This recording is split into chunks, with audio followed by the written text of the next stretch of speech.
partie de l'Africa Newsroom. Notre plateau est toujours au complet. Daniel Togning, écrivain. Mouamadou Dia, professeur de philosophie et journaliste. Thierno Hamidou Baldé, membre de la cellule de communication de l'Union des forces démocratiques de Guinée. Mouamadou Dia, vous voulez rajouter quelque chose au sujet toujours de la situation politique en Guinée? Oui, deux choses. La première, c'est que j'ai dit tout à l'heure que la communauté internationale devait intervenir, mais en réalité, la solution sera guinéenne.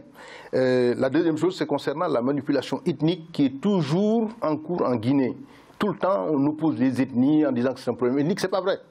Il y a un problème ethnique, mais le problème fondamental est politique. Et donc, il est aussi un problème démocratique.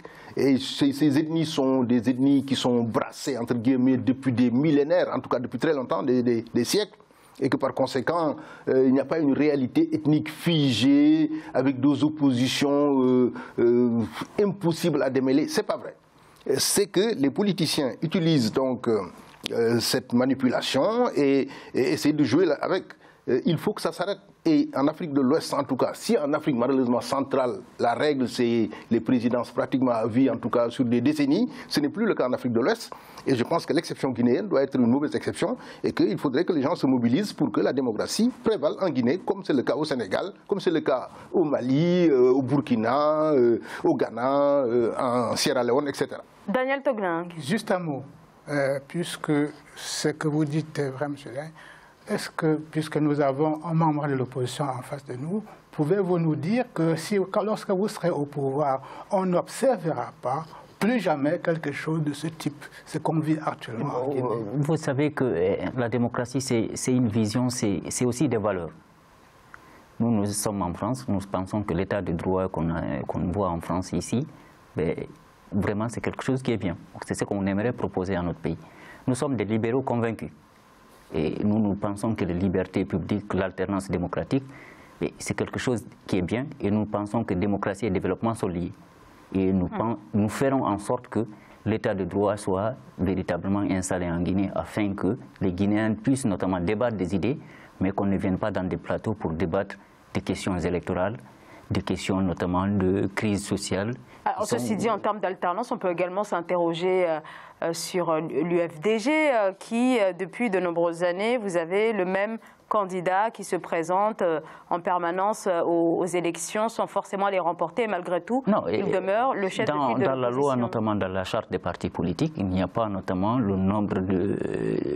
il n'y a pas tous les candidats, tous les électeurs, tous les militants sont électeurs et éligibles. C'est ça la charte notamment des partis politiques ou le statut et règlement intérieur. Donc, du coup, on peut être candidat autant qu'on veut si les militants ont confiance notamment à l'homme. Et nous, actuellement, aujourd'hui, nous avons un homme qui a une expérience professionnelle très enrichie, une connaissance profonde de la Guinée, donc il connaît tout. Mais est-ce que pour la vie démocratique, il n'est pas bon aussi de faire émerger d'autres candidats naturels au sein d'un parti, compte tenu du fait également que donc, vous vous dirigez vers ces élections présidentielles de 2020 et que c'est un scrutin qui s'annonce plutôt délicat? Je pense que le président Cellou Dalein Diallo, notamment en tant que chef de l'opposition républicaine, président de l'IFDG, tentera sa dernière chance en 2020, qu'il va remporter, j'en suis sûr, notamment le peuple de Guinée l'accordera notamment cette confiance de gouverner la Guinée. Il sera plus le président de l'IFDG et il y aura de l'alternance au sein de l'IFDG certainement. Mouamadou Dia. Moi je pense que la solution qui est valable pour tout le monde, aussi bien pour les gens de l'opposition que pour les gens du pouvoir, c'est la limitation par l'âge. Comme au Sénégal, 75 ans, c'est 75 ans. Au Bénin, je crois que c'est 70 ans ou un peu plus. Voilà, à un moment donné, il faut savoir dire il y a une limite, voilà. Ou bien c'est les mandats, ou bien c'est à la fois les mandats et l'âge. On a quand même vu que dans certains pays, voilà, on a quand même vu que dans certains pays qui ont limité également par l'âge, mais là aussi il y a eu des modifications qui ont été opérées par la suite. Donc c'est peut-être ça aussi la problématique, ce sont ces modifications. Effectivement, oui. Je pense qu'il faut tout simplement du bon sens. Que les gens, une fois, quand ils arrivent au pouvoir, ils ont un programme, qu'ils aient réussi pendant leur mandat, leur politique ou pas, qu'ils se posent la question, voilà, de laisser la place parce qu'on ne peut pas toujours avoir raison. Je pense que c'est... Juste pour terminer sur ce point, il faudrait simplement qu'on différencie statut des partis politiques et constitution. La constitution s'impose notamment à l'ensemble de la population, mais un parti politique est régi par son statut et son règlement intérieur. La seule chose que je voudrais, par exemple, le cas spécifique de la Guinée, le président Cellou Dalein Diallo n'a pas notamment échoué politiquement par sa faute, mais c'est plutôt notamment par l'irresponsabilité d'un système qui l'a empêché d'être président. En 2010, il est arrivé avec 44% au premier tour. Et il a fallu notamment l'empêcher de gouverner en étalant une période de 4 mois au lieu de 2 semaines pour organiser les élections, avec tous les systèmes notamment de corruption, l'influence de l'extérieur pour l'empêcher de gouverner. Je pense que ce n'est pas un rejet du peuple. Le peuple de Guinée a confiance en lui, les militants de l'UFDG ont confiance en lui. Et nous, notre bataille, c'est de le porter au pouvoir. Et quand il sera président de la République de Guinée, il ne sera plus président de l'IFDG. Mais pour le moment, c'est le candidat idéal.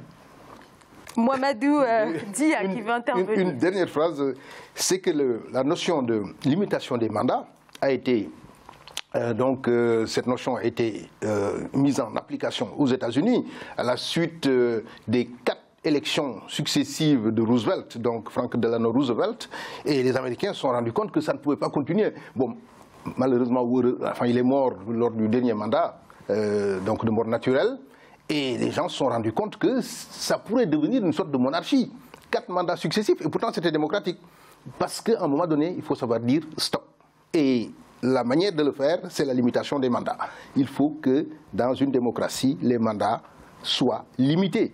Et que si c'est par l'âge, les opposants, comme ceux qui sont au pouvoir, sont concernés. Par exemple, au Sénégal, aujourd'hui, ceux qui ont 75 ans et qui l'auront en 2019, qu'ils soient de l'opposition ou du pouvoir, ne pourront pas être candidats.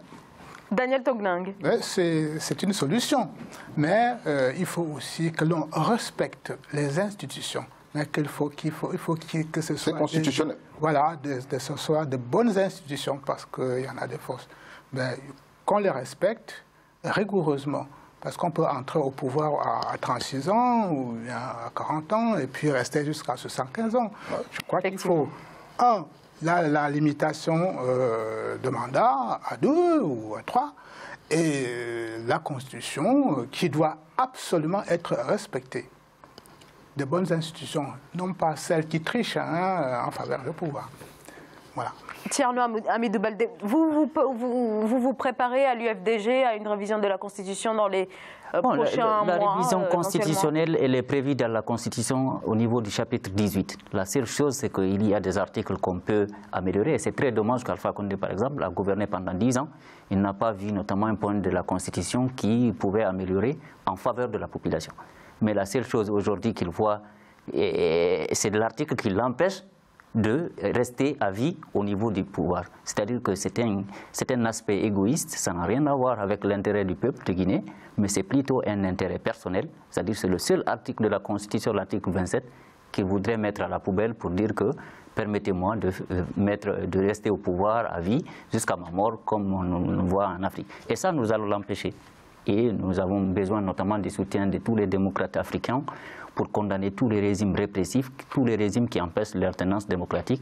Parce que si l'Afrique, aujourd'hui, on n'arrive pas à parler, à débattre des questions internationales ou en tout cas des choses plus importantes et qu'à chaque fois qu'on voit débattre, c'est de parler des élections, des violences et des manifestants, je pense que c'est très dommage. Il faudrait que nous avons notamment espoir que les démocrates africains vont nous soutenir lorsqu'Alpha Condé le tentera. Pour le moment, il y a beaucoup d'aspects qui vont venir, les élections législatives qui vont arriver. Alors, on rappelle quand même pour nos téléspectateurs qu'il ne sait pas encore, le président Alpha Condé ne s'est pas encore prononcé sur un éventuel... Mais il n'a pas dit non aussi, pourtant voilà. C'est prévu dans la Constitution. En tout cas, officiellement, il ne s'est pas encore prononcé pour un éventuel troisième mandat. Donc, nous l'attendrons le jour qu'il va s'y prononcer, c'est-à-dire que le jour qu'il va dire qu'il va mettre à la poubelle l'article 27, il n'est plus président de la République parce qu'il a violé la Constitution, il a violé son serment. Il ne peut pas notamment prêter serment 2 fois sur la même Constitution, ne pas trouver notamment d'inconvénients et arriver à la fin de son mandat, il dit qu'il va le réviser. L'article 154 au niveau de la révision dit simplement que la durée et le nombre de mandats ne peuvent faire l'objet d'une révision. Donc il peut réviser tous les autres articles de la loi, sauf l'article 27 qui est notamment sanctionné par l'article 154. Donc nous sommes très clairs là-dessus. Alpha Condé n'a aucune option légale de réviser la Constitution le permettant d'aller à un troisième mandat le jour qu'il le tentera. nous déclarons que la Guinée n'a pas de président parce que voilà, il a mis la constitution sur laquelle il a permis ou qui dit que voilà, il est président de la République à la poubelle, et nous déclarons peut-être président de la République, et nous allons continuer à aller dans ce sens-là. Est-ce que la marge de manœuvre de l'opposition guinéenne n'est pas quelque peu limitée, Daniel Togningue? Oui, compte tenu de la situation guinéenne, ça ne laisse pas beaucoup d'espoir, parce que tel que je vois la chose, à moins qu'il, j'espère me tromper, on peut penser que M. Condé va vers un troisième mandat. Mais ce serait une erreur, à mon avis, pour le malheur du peuple guinéen. Voilà. Mohamedou Dia. Peut-être un dernier mot, c'est que quand même on peut avoir un peu d'espoir parce que Kabila, sous la pression, a renoncé, il s'en est arrêté donc à ces 2 mandats. Du côté de la Mauritanie, on ne voit pas le président Aziz parler de 3e mandat, donc on peut penser qu'il va s'en tenir à ces 2 mandats. Et peut-être, voilà, on peut penser que, jamais 203, peut-être qu'Alpha Condé sera gagné par, voilà, sera inspiré de ne pas tenter le diable et de sortir par la grande porte de l'histoire. Parce qu'à 82 ans, ce serait très bien qu'il sorte par la grande porte. Je pense qu'Alpha Condé, avec toutes les violences politiques, des meurtres notamment d'opposants, il ne peut jamais sortir par la grande histoire, peut-être par la petite histoire. De sortir, je pense que ce sera une bonne option pour lui de partir à la fin de son mandat. Alors, et ça sera aussi plus grave s'il continue notamment à s'entêter sur le 3e mandat. Daniel Togningue? Oui, c'est toujours délicat pour ces choses-là, complexe dans le cas africain, parce que on a l'impression que on veut être à l'occidental tout en restant africain. Ça ne fait pas bon ménage. Je pense qu'au Sénégal, par exemple, on a trouvé une formule sénégalaise qui marche pour l'instant, d'autres pays ça marche. Mais en Guinée, ça pose problème, comme ça pose problème au Cameroun, pour ce qui a été vu comme au Congo, les 2 Congos, les 2 frères Congo. Je peux lui apporter une précision, c'est pas seulement au Sénégal, en Afrique de l'Ouest. Au Libéria, Mme Shirley Johnson a fait 2 mandats, elle est partie. Absolument. En Sierra Leone, M. Kourouma a fait 2 mandats, il est parti. Absolument. Donc, voilà, je vois que ces 2 pays sont des pays de l'Afrique de l'Ouest. Je pense qu'il y a beaucoup, notamment la question de la responsabilité de la France, parce que quand même, la France-Afrique, elle existe, elle persiste. On tend plutôt à voir notamment un soutien notamment des personnes qui ont violé les constitutions, qui ont fraudé les élections. On les fait des remerciements après des fraudes électorales, comme au Cameroun, on voit notamment des remerciements alors que c'est une fraude électorale qui maintient encore le président Biya. Je pense qu'il est de la responsabilité de la société civile, notamment française, des partis politiques, de dire que l'immigration clandestine en France sera liée notamment à la promotion des dictateurs en Afrique, qui répriment dans le sang et qui ne travaillent pas dans l'intérêt de la population, mais plutôt à un clan basé sur la corruption. Il n'y a pas de perspective de développement, il n'y a aucune perspective d'emploi pour les jeunes. Donc du coup, s'ils continuent à pleurer en France, notamment à critiquer qu'il y a beaucoup d'immigrants, il faudrait notamment demander aux partis politiques ou aux dirigeants français des responsabilités dans la promotion des dictateurs en Afrique.